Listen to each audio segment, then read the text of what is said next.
বাংলাদেশ আওয়ামী লীগের একাংশের যারা নেতাকর্মীরা আছেন তারা অনেকে এখনো এটা বিশ্বাস করতে চাচ্ছেন যে খুব শীঘ্রই ভারত থেকে শেখ হাসিনা বাংলাদেশে আসবেন আর একটা কি বলা হয় যেটা তেলেসমতি টাইপের ঘটনা ঘটবে। শেখ হাসিনা বাংলাদেশ এয়ারপোর্টে পা দিবেন, তারপরে হুড়হুড় করে যারা এখন পলাতক অবস্থায় আছেন তারা রাজপথে বেরিয়ে আসবেন এবং তারা সকলে দৌড়ে গিয়া বঙ্গভবন বা প্রেসিডেন্ট ভবন যেখানে আছে ওখানে গিয়ে ডক্টর মোহাম্মদ ইউনূসকে সরিয়ে দিবেন, তারপর শেখ হাসিনাকে প্রধানমন্ত্রী করে ফেলবেন। আর প্রশাসনের বিভিন্ন সেক্টরে থাকা আওয়ামী লীগের বিভিন্ন যারা উচ্চপদস্থ অফিসাররা আছেন তারাও সামনে বের হয়ে আসবেন। ঠিক এরকম একটা খোয়াব বাংলাদেশ আওয়ামী লীগের নেতাকর্মীরা দেখছেন। কিন্তু এই খোয়াবটা বাস্তবতার পরিপ্রেক্ষিতে আপনাকে একটু বুঝতে হবে যে আসলে এই দৃশ্যটা কত দ্রুত হবে বা কত বছর পরে হতে পারে। এটা অনেকেই বুঝছেন, আবার অনেকেই বুঝতে পারছেন না। তবে এটা সহসায় ঘটার কোনো কারণ নেই, কারণ এই মুহূর্তে সারা বাংলাদেশ জুড়ে রাজনৈতিক দলগুলো জুড়ে বিশ্ব জুড়ে যে একটা সিস্টেম ক্রিয়েট করা হয়ে গেছে শেখ হাসিনার বিপরীতে, এই সিস্টেমটা এত সহজে ভাঙা কিন্তু সহজ বা কি বলা হয় যেটা ইজি একটা ওয়ে না। তো যাই হোক, তারপরেও এই যে ফিলিংসটা যে আওয়ামী লীগের নেতাকর্মীর এই ফিলিংসটাতে ভোগে এটা কিন্তু ভারত বোঝে।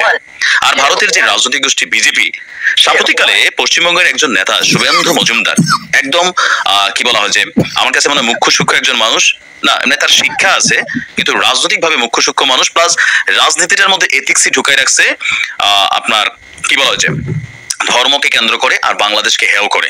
এই ব্যক্তি বাংলাদেশ নিয়ে একের পরে যে সকল বক্তব্য দিয়েছে মোটামুটি সারা বাংলাদেশের মানুষ কিন্তু তাকে এখন চিনেছে।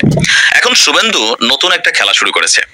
এই খেলাটাতে একটা সাপোর্টিং শ্রেণী কিন্তু শুভেন্দু পাচ্ছে, বিশেষ করে আওয়ামী লীগের যারা ফ্যান ফলোয়ার সমর্থক আছেন, রাজনীতির মাঠের ইস্যুগুলো অনেকটা বোঝেন না, তারাই কিন্তু শুভেন্দুর এমন বক্তব্যে মনে মনে স্বপ্ন দেখছেন। কিন্তু এগুলো শুভেন্দুদের রাজনীতি আর আপনারা সেগুলোতে পা দিচ্ছেন।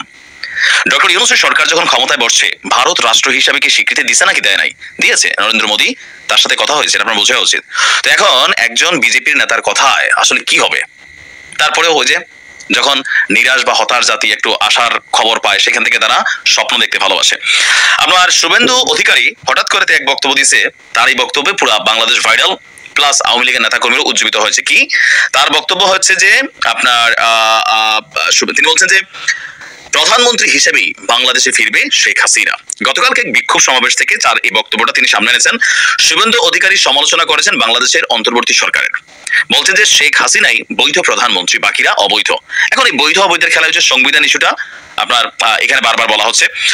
তো তিনি বলছেন যে অচিরে শেখ হাসিনা প্রধানমন্ত্রী হিসাবে বাংলাদেশে ফিরবেন, ঢাকা বিমানবন্দর থেকে তাকে সেলুট করে নিয়ে যেতে হবে। এখন এটা কি ভারত মানে নির্দেশনা দিচ্ছে নাকি তারা ভবিষ্যৎ দেখছে? আমার ধারণা সে ভবিষ্যৎ দেখছে। বলছে যে বাংলাদেশের চূড়ান্ত নৈরাজ্যের পরিস্থিতি চলছে, বেছে বেছে হিন্দুদের উপরে হামলা করা হচ্ছে। আচ্ছা, এই কাজগুলো কোথায় ঘটছে? এখন শুভেন্দু অধিকারীর একটা কথা আওয়ামী লীগের পক্ষে গেছে, আমাদের অনেক ভাইরা এটাতে সাপোর্ট দিচ্ছেন। তার বাকি বক্তব্যগুলো শুনছেন? আমাদের বাংলাদেশের কোথায় বেছে বেছে হিন্দুদের উপর হামলা করা হচ্ছে? যা ঘটনা ঘটছে সবগুলো পলিটিক্যাল ইস্যুতে। এরপরেও 2-4-10টা ঘটনা ঘটছে, সেটা আমরা অস্বীকার করার সুযোগ নেই। আর সেগুলোর জন্য বাংলাদেশের নাগরিক হিসাবে, সরকারের প্রতি, রাষ্ট্রের প্রতি, জনগণ হিসেবে আমরা কিন্তু সচেতন, সমালোচনা করি এবং তাদের দৃষ্টান্তমূলক সাজা চাই। তবে এই ব্যক্তি কি বলছে, হিন্দুদের মন্দির, দোকান, ঘর বাড়ি এগুলো নাকি বাইসা বাইসা একটা গোষ্ঠী ভেঙে দিচ্ছে। এদের থামানো তো দূরের কথা, মদত দিচ্ছে ডক্টর ইউনূস সরকার। অথচ বাংলাদেশ ভারতের উপরে নির্ভরশীল। কিভাবে নির্ভরশীল? মানে এখন পর্যন্ত ভারত অনেক কিছু বোঝেই না। প্রতিবেশী রাষ্ট্র হিসেবে একে অন্যের উপর আমরা নির্ভরশীল, সেটা হতে পারে, কিন্তু ভারত আলু না দিলে, পেঁয়াজ না দিলে বাঙালি না খেয়ে মরবে? এখন পর্যন্ত এই জিনিসটাই বোঝে না। বলছে যে ভারত পণ্য না পাঠালে ভাত কাপড় জুটবে না। কেন, তোমরা কি মাগনা পাঠাও নাকি কম দামে পাঠাও? টাকা দিয়ে কিনি রে ভাই, পৃথিবীর যে কোনো জায়গা থেকে কিনতে পারি, অনলাইন প্রযুক্তির যুগ। তারপর বলছে কি দেখেন, ঝাড়খণ্ডের বিদ্যুৎ না পেলে আধারে ডুববে বাংলাদেশ। এটাও একটা ডাহা মিশা কথা। তবে বিদ্যুৎ সংকটে পড়বে, এটার সংকটটার পিছনে কারা দায়ী? গত 53 বছর এই রাষ্ট্রকে যারা চালাইছে তারা দায়ী। আওয়ামী লীগ, বিএনপি, জাতীয় পার্টি, জামাত, এরা সবাই দায়ী। কিভাবে শায়েস্তা করতে হয় আমরা জানি, তো তুই আয়, হ্যাঁ, বটু কিন্তু কাজ করে দেবো, গছাত করে দেবো দাদন। হ্যাঁ, আচ্ছা, তারপর বলছে তারা আবার কলকাতা দখলের ডাক দিচ্ছে। এটা সম্ভবত রিজভী সাহেবের বক্তব্যটা। তবে রিজভী সাহেবের বক্তব্যের আগে কিন্তু কলকাতা থেকে একটা বক্তব্য ছিল মমতার। এখানে নানান পাল্টা বক্তব্য আছে। বলছে যে এটা হিন্দুদের অস্তিত্ব বাঁচানোর লড়াই। কোন দেশের? তোমার দেশের না বাংলাদেশের? বাংলাদেশের দায়িত্ব তোমাকে কে দিয়েছে?